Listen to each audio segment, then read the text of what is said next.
So now I'm going to go over the 4 basic pistol platforms that we have here today. I'm going to talk about the 4 most popular platforms that you'll see in the handgun configuration.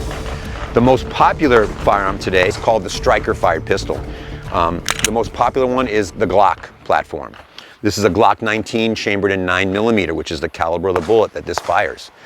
This is a compact type firearm, so it fits in most individuals' hands and can be worn as an exposed carry for those folks working in a security professional, or concealed carry for a civilian individual. Now, the way the striker-fired pistol works is very simple. This is one of the most popular handguns for a reason. One, it's extremely reliable. There's a lot of aftermarket support for the Glock platform, and it's basically a point-and-shoot type firearm. So what that means is, once you've inserted the magazine and chambered the round, you can press the trigger as many times as necessary to fire that round. It just makes it very simple. So under stress, when you're using this to protect yourself and your loved ones, it doesn't require a lot of thought, just the training that you had to prepare yourself to use that firearm. So again, the way this firearm works is I insert the magazine, which has my ammunition. I rack the slide, and then once that slide is racked, a bullet in that chamber, then as fast as I can pull that trigger, the gun will go off.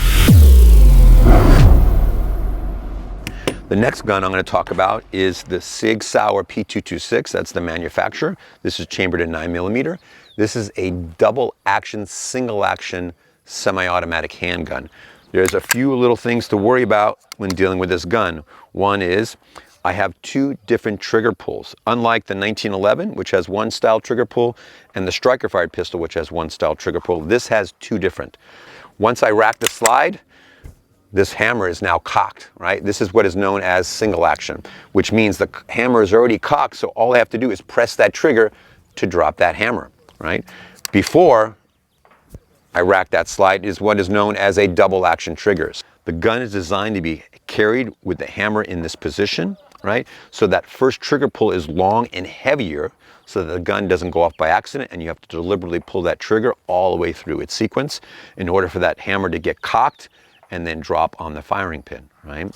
So this gun happens to have a couple different controls, but besides the slide lock, it has a decocker. So if for whatever reason I'm done shooting the gun, I still have a round in the chamber, but the hammer's down, I don't want to put this gun back in my holster with the hammer in this position because I have a very light trigger pull. So I have to press that decocker, which will drop the hammer in a safe position. That way the round doesn't go off and I can reholster the gun in this position. So that's what is known as double action, single action. From there, we go to a very popular handgun, which is called a 1911. This is a single action only platform. What that means is the gun is carried with that hammer already cocked. This is chambered in .45 caliber or .45 ACP. This is designed to be loaded and chambered with the hammer back. So there's a couple safeties that are involved to make this gun safe to carry. One is a grip safety, which means I have to have a good grip on that gun in order for me to be able to press that trigger and the hammer to drop. It also has a thumb safety, which I have to activate and deactivate when I'm manipulating the firearm. So right now, the thumb safety is on. Even though I have the grip safety deactivated, I can't fire the weapon. But when I deactivate the thumb safety on it, now I can drop the hammer and the round will go off. So again, we want to keep this gun with the hammer back, thumb safety on when we have that gun holstered. So this is known as a 1911, also known as a single action firearm. And last but not least is what we call a revolver. Right, this is a very older style handgun, still available today. Another very simple handgun to have for self-defense. This particular one, you have to load the rounds individually. This carries 6. This is a .22 caliber Smith & Wesson pistol. Once I put all the rounds into the cylinder, I close that. This is a double action handgun, which means that every time I want to shoot the gun, I have to press the trigger. It's going to drop the hammer onto the firing pin, and it's got the same trigger pull all the way through. All right, so this is a revolver. Very good for concealed carry and self-defense as well.